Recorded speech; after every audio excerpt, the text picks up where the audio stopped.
Hello everyone, welcome back to my channel. কী করছো তোমরা সবাই? আজকে আমি সন্ধ্যায় নিয়ে চলে এসেছি একটু দারুণ স্বাদের মিষ্টি। প্রথমে দেখো, দুধটা আমি ভালো করে গরম করে তাতে গুড় দিয়ে ভালো করে জাল দিয়ে নিয়েছি। জাল দিয়ে নেওয়ার পরে দেখো, কড়াইতে ঘি দিয়ে সুজিটাও ভেজে নিলাম ভালো করে।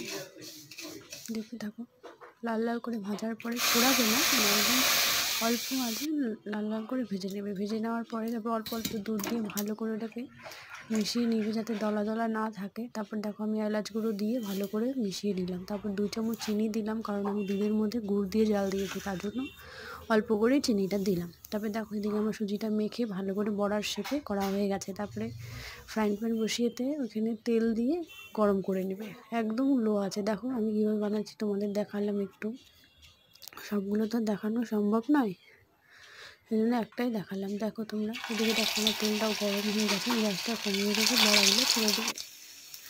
দেখো একদম কমিয়ে রাখবে, না হলে বড়াগুলো পুড়ে যাবে। দেখো এদিকে বড়াগুলো লাল লাল করে ভাজা হয়ে গেছে। দেখো এটা কিন্তু হলুদ হয়নি, ক্যামেরার জন্য খুব মনে হচ্ছে, এটা কিন্তু লাল লাল করেই ভাজা হয়েছে। দেখো তোমরা,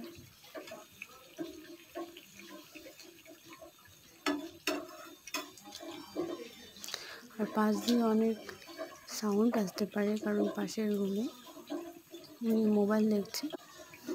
দেখো এদিকে দুধের মধ্যে আমি আমন্ড বাদাম দিয়ে দিলাম, খেতে খুব টেস্টি হয়। তোমাদের থাকলে দেবে, না থাকলে না দিলেও হবে। দেখো এদিকে আমার বড়াগুলো রেডি, আমি একদম দুধের মধ্যে ছেড়ে দিচ্ছি। দেখো খুব কিন্তু সফট হয় এটা, দুধে দেওয়ার সাথে সাথে ভাজার সাথে সাথে দুধে দিয়ে দিতে হবে, তাহলে রসটা টেনে নেবে, খেতে খুব সফট হয়। দেখো কেমন লাগলো কমেন্ট করে বলবে, আর আমার চ্যানেলটা সাবস্ক্রাইব করতে ভুলবে না। লাইক কমেন্ট শেয়ার করো, ভালো লাগলে তোমরাও বাড়িতে বানিয়ে খেও। কেমন লাগলো জানিও। টাটা।